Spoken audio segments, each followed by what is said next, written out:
Silakan dulu kembali.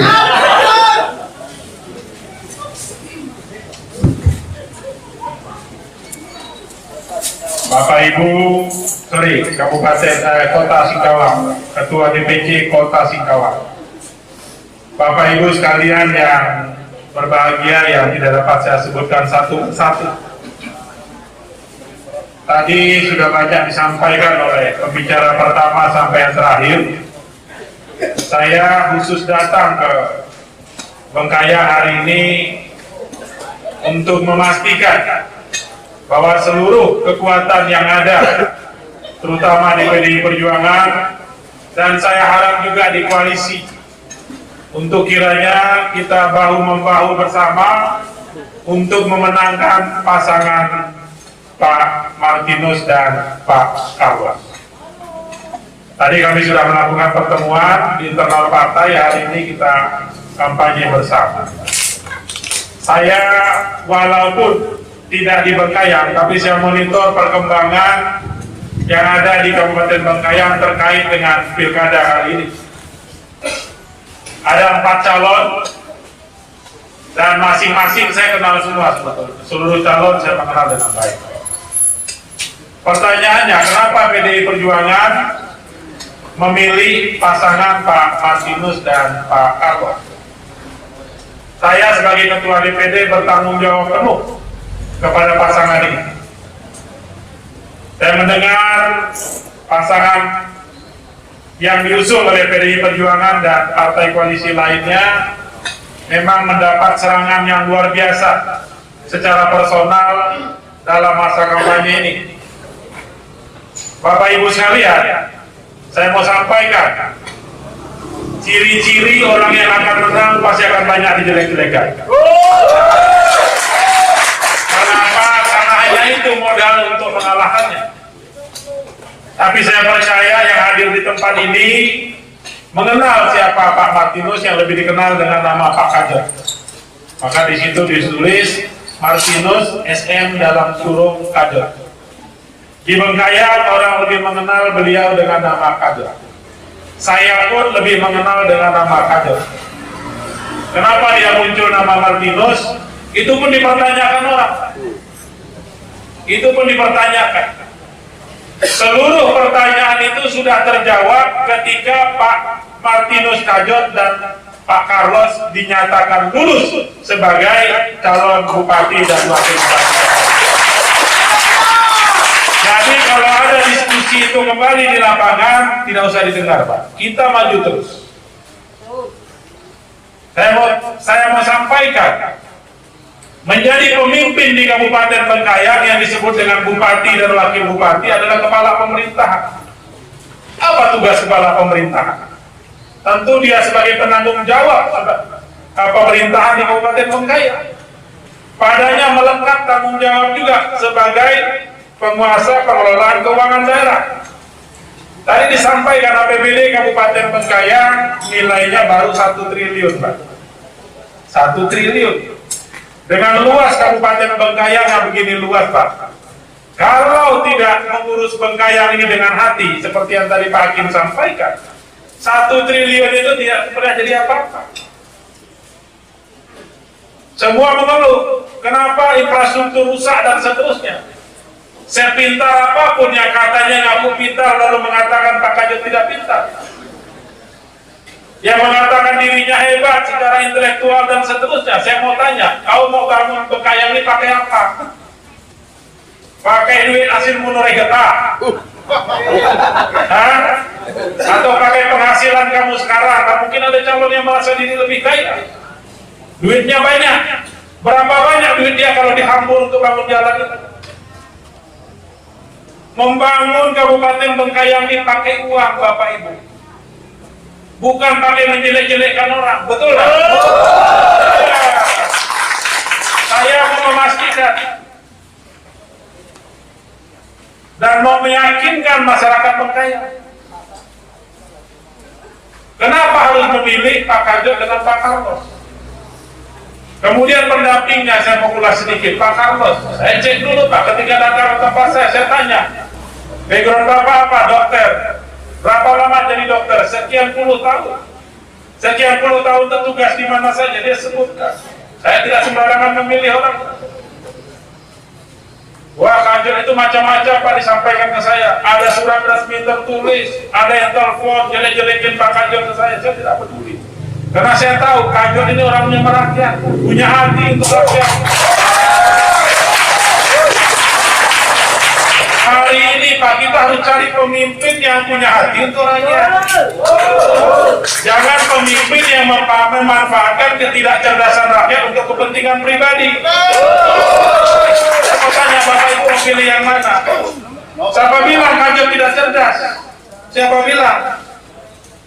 Tidak ada bupati yang bisa kerja sendiri Pak. Tidak ada, sehebat apapun bupatinya. Bupati itu perlu koneksi, perlu teman, perlu jaringan dan seterusnya. Dan saya mau pastikan dari sekian banyak calon ini, siapa orang hebat di belakang Pak Kanjeng dan siapa orang hebat di belakang yang lain. Kalau kita bicara infrastruktur, saya ketua Komisi 5 Pak. Seluruh infrastruktur di Republik ini saya sampaikan dari Sabang sampai Merauke, dari Pulau Talaut sampai Pulau Rote di bawah Pak. Semua saya tanda tangan.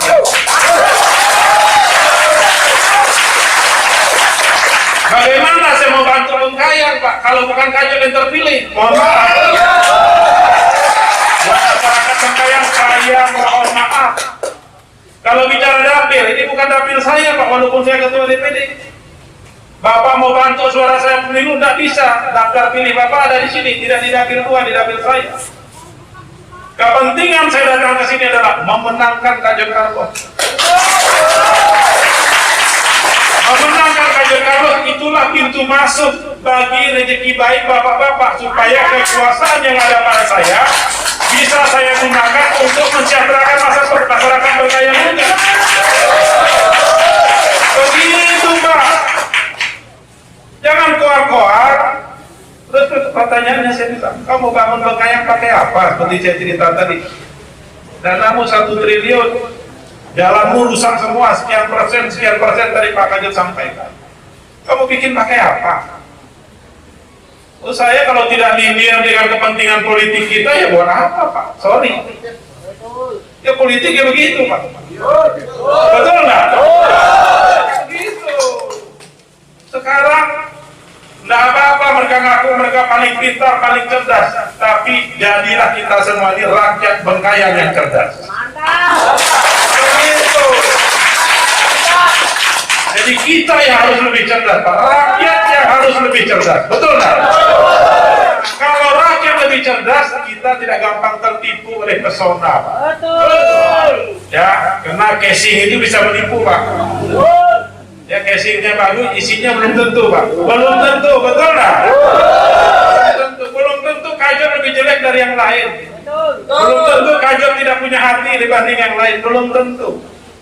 Saya baca sejarah beliau, kedekatan dia merakyat dan seterusnya. Pemimpin kalau jauh dari rakyat tidak ngerti apa masalah yang ada di masyarakat. Betul nggak?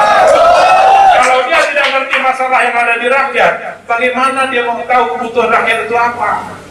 Yang diperlukan rakyat hari ini itu apa? Yang mengerti ini adalah pemimpin yang merakyat, dasar itulah. Kalau bicara kekuatan lain, kami ada di belakang Pak Kanjeng. Dan saya pastikan kami tidak ada di belakang yang lain.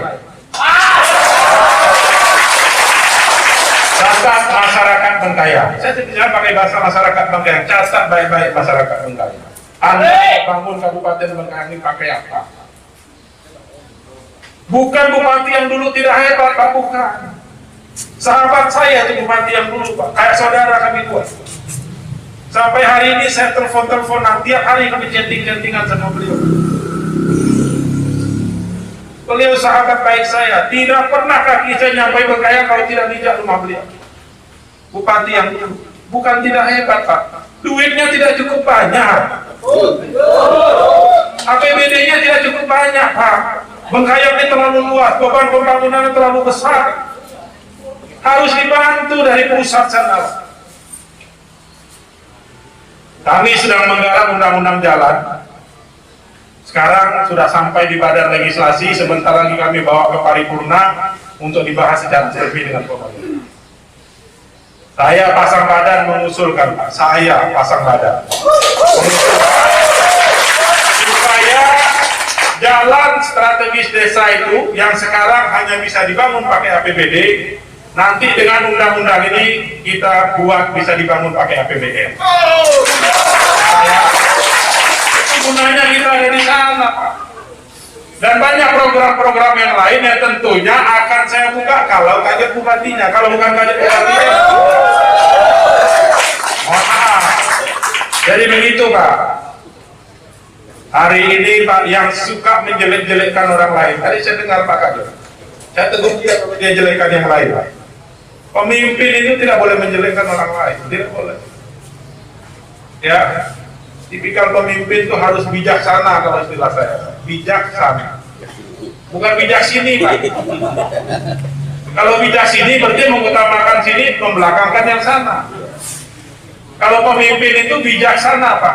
Tidak apa-apa sana duluan, pemimpin harus berani berkorban. Itu sejarah yang saya lihat pada Kanjok. Bukan tidak ada tantangan, Pak, macam-macam. Mau tidak usah Bapak cerita. Saya ketua DPD, Pak, pasti tempat orang mengadu ke saya, jangan Kanjok Pak ini, jangan Kanjok Pak ini. Saya tidak peduli, saya lebih mengenal Kanjok daripada Anda yang menjelekkan.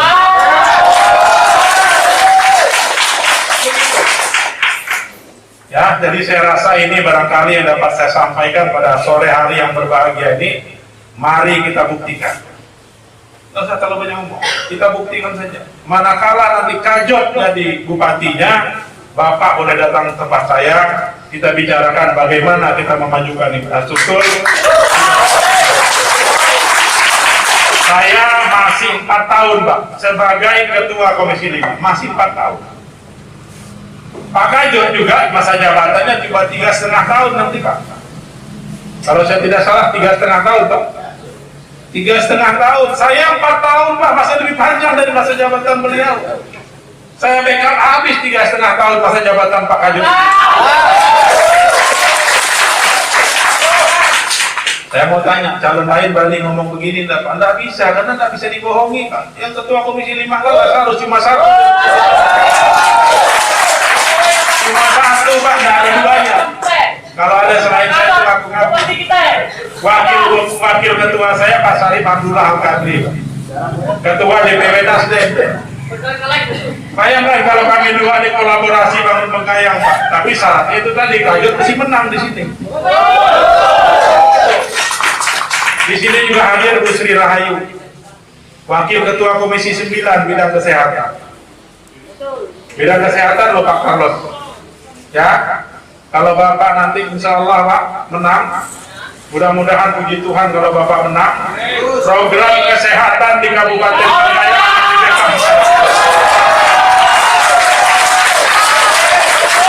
Bu Sri Rahayu Wakil Ketua, Pak, dari PDI Perjuangan. Jangan lihat Wakil Ketua, PDI Perjuangan anggota paling banyak di Komisi 9. Kalau PDI Perjuangan tidak setuju, Pak, oh belum tentu program jalan, Pak.